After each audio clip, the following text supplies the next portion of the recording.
We are here with Rick Keuroglian and Adam Charney, the mayor and the town manager of Cape Charles, Virginia, to do our interview here.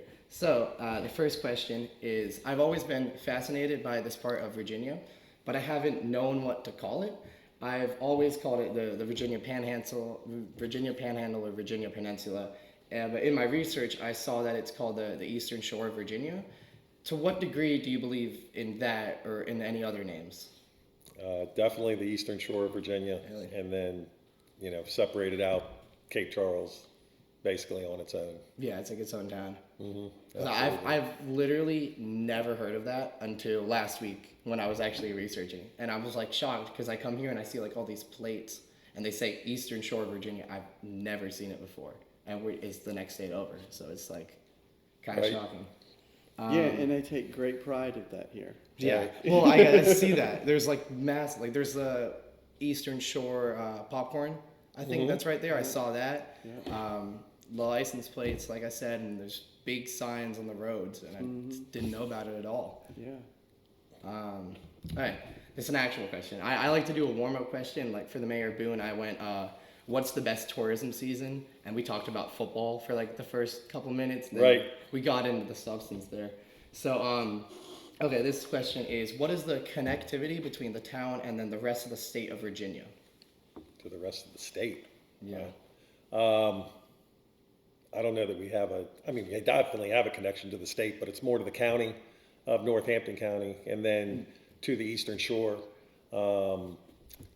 Obviously, I've been to Richmond quite a few times because there are a lot of state level laws that do affect us here, even on the town level. So yeah, we've had to go to Richmond and see our representatives there, both Senator DeSteph and Congressman Bloxham, Yeah. are our two. So that would be the direct connection with the actual state. But that's the beautiful thing about Cape Charles is we're pretty independent. Really isolated. and on our It took a own. while to get here. Yeah. Yeah, and I would probably just add, I think our connectivity to the state is we're a sleepy town in a sense, but we are a tourism town, and so Yeah. a lot of the state people will come to visit and do vacations here.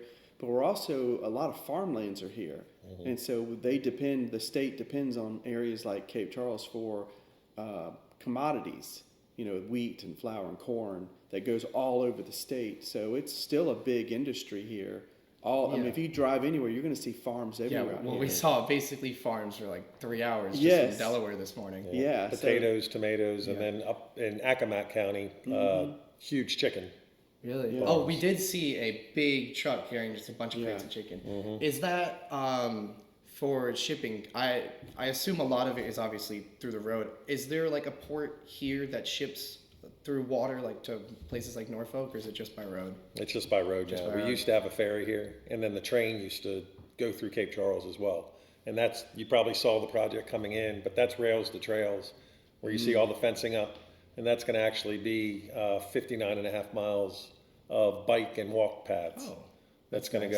go, from Hayes all the way down here to Cape Charles. So that's Yeah. just starting now. That's good. And then this is a sub question. So, would you say that the town is more connected, like economically, to like Virginia or neighboring states like Maryland and Delaware that are right next to us? 100% Virginia. Yeah. Yeah. We're kind Without a of doubt. really far from Maryland, so it makes Yeah. sense. We are connected to Maryland, but definitely Yeah. our roots and ties are with Virginia. It was for Boone. It was like it's right next to Tennessee, but it's still like it's still North Carolina, but because of, it was in the mountains. That was like a question that I posed where it's like the town is just itself, and then the tourism comes from all over. Right. Yeah. And then, okay, so I assume actually, you kind of already answered this. This question is, I assume the economic drive of the town is a blend of tourism and the fishing industry. And then I added, like, is this assumption accurate, or are there any other major economic features, farming and stuff? But it's kind of already answered. And across the street, we have the concrete plant, Yeah. and they're a big drive. So Is that still going strong? Oh, yeah. Yeah, okay. very strong. Yeah, they're getting a couple big projects that should be announced here shortly. That'll be very exciting. And they're the ones that are doing the tunnel DHBBT tunnel. They're not doing the one right here, not the big Bay Bridge tunnel, but they do all the concrete for the other. Is the Bay Bridge the one right there, right? Yeah. And they're the largest concrete company to do projects like that. Really? So they're massive operations.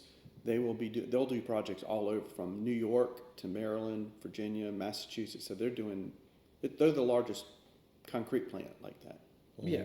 Is there any like other like large like manufacturing like companies here? Not yet. More on the way. Could be. Yeah, that's good. Yeah. And then that's good. Are there any other like big like economic spots of the like the town with tourism that are like important to mention or?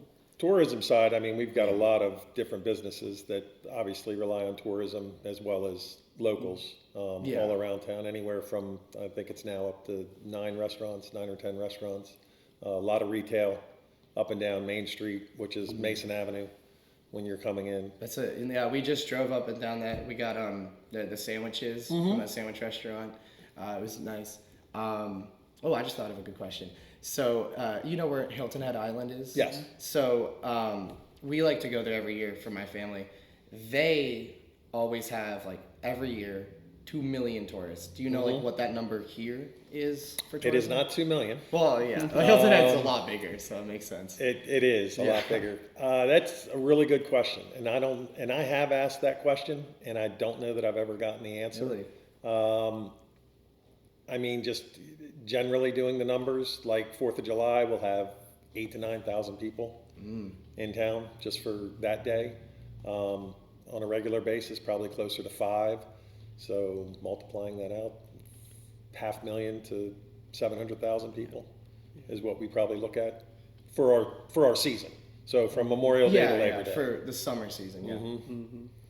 And then we have a huge Christmas season as well. So we do Festive Fridays from Thanksgiving through Christmas, every Friday going into Christmas.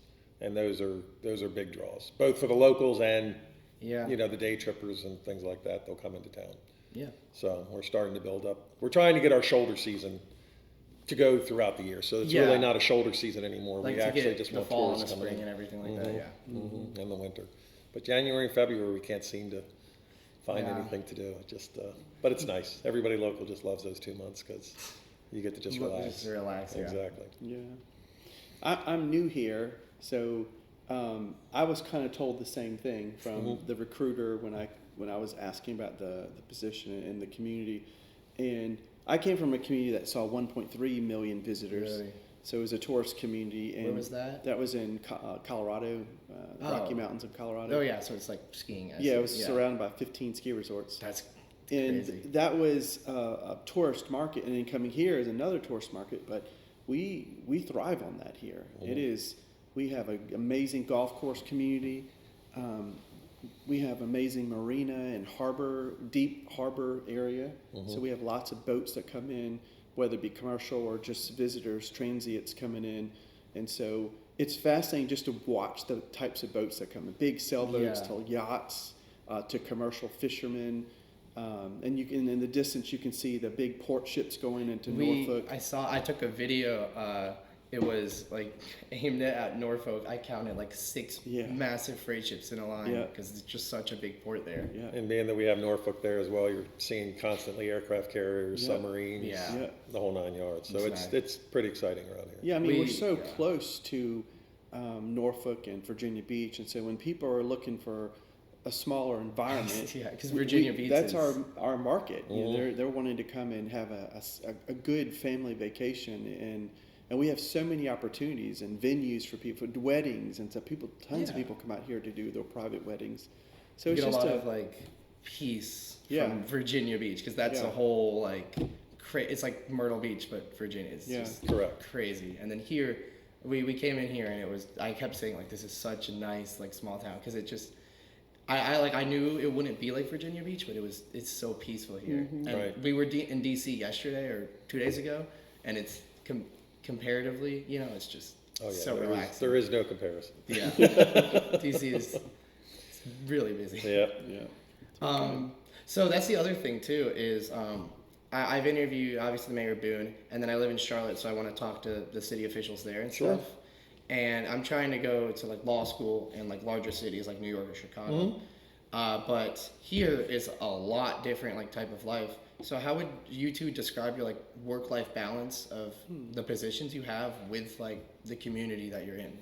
So I'll just say from mine, because as mayor, it's obviously not my full-time position. Yeah. It is definitely, just coming on and doing it. So I have a full-time job as well. But throughout the year, there's just different times to where there's, a lot more time that's needed. Like right now, we're going through our budget. So there's a lot more of a commitment that's needed from me.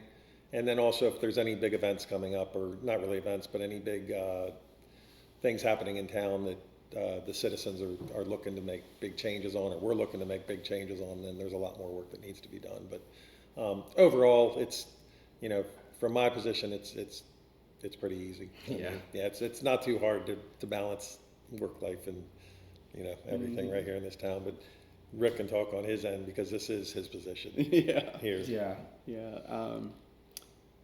Town managers, typically, it's all go, go, go.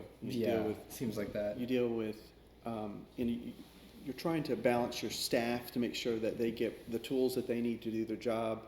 You're balancing the needs of council and prioritizing all of the projects so that we can stay on track. And then citizen needs and service levels, and making sure that we're efficient and effective what we're doing. So it's always trying to balance those things from my day job. And then we have board meetings and council meetings in the evenings. So every week there's something going on. So it can become extremely difficult if you can't carve off time to do a balance. Because if not, then my family starts saying, when are you coming home? Yeah. And so you can't do everything. And so what I do to try to decompress and things like is walk. I love walking to my community. I love listening and talking to people. So I'm kind of doing both when I'm out. I'm connected, or I try to go to the breweries and get to know people, to have a social life as well, and try to wear that hat really well. Like, hey, when I'm off of the job, I need a social life. Yeah. And I don't want to hear all the concerns because they're endless. And so, whether I'm going on the boat, I know he's got a boat and others do, and so we'll go out and enjoy that, have beers and coffees, and just try to connect. I love to walk, and then I just joined the Y, and so it's a way to just lift weights and keep myself healthy. Yeah. And so, but I think, hey, having a social life is really important. And this community is really good at that. There's lots of opportunities all the time to connect, whether you're just going down where the yacht club is, where they're always hanging out doing stuff, to the park at Central Park, where there's always guys meeting and there's concerts and things. And it's just fun. It's fun living here. Yeah. So it doesn't seem hard at all. It's encouraging to kind of have a work-life balance. And everyone, pretty much, we're a slow type world, so it's not like go like DC. Yeah. So we it's not make like those DC. times. Or even Yeah. Virginia Beach. We don't even have to go as far as DC. Yeah, I go over there and it's just, I stress out. It takes me 2 days to. Yesterday, when we went to the Delaware Capitol building, we went there when it was like in session. We saw all of the legislatures there, Yep. and they were all like they were like, greetings, how are you? And they were like, and here's just like, the mayor of Boone, he was like you. He works mayor full-time managing Habitat for Humanity in Boone. Oh, good for him. And so when I asked him, is like, we were talking about how like he's just like, he has a whole like just normal life, and then every now and then he's just like, yeah, I'm the mayor. So it's like it's good to kind of have that like same thing where you're just like in the community and you're a leader, versus like big cities where it's like the leader is just like so separate from like the community. You guys are just both like fully involved. Yeah. Totally in the community on a daily basis. Yeah. I go throughout this community, so it's I love it. So it's that part of it's easy, and everybody kind of, like Rick was saying, they know when I'm out and being out. If they have something to say, they'll say it. Yeah. But for the most part, and they always preface it by, look, I'm just going to say this right now, and then leave you to, go back to dinner or do whatever you're doing. So. And we're both extroverts, and so it's Yeah, that easy helps. for us to kind of stay involved with the community, we're friends with lots of people out here, and so whether he's initiating things to me or we're always connected with people, so it's great. Awesome. You guys want to add anything else? No, Awesome. sounds Nice good. and short. Appreciate your time. We're Yeah. heading back to Charlotte. We're gonna stop in Norfolk for a bit. Nice. And then we're gonna long haul. Is it about 4 hours, 4.5 hours? Or no, it's more than like that. 6 from Norfolk, and then it's an hour across the bridge. But yeah, Okay. it's gonna be fun though. Yeah, well, safe That's travels. cool. Awesome. Yeah, Thank you. Absolutely. I like to do the handshake on camera. Yeah, Always it's great looks to meet nice. you both. meet you guys. Yeah, absolutely. Yeah, you too. So, man. yeah. Thanks.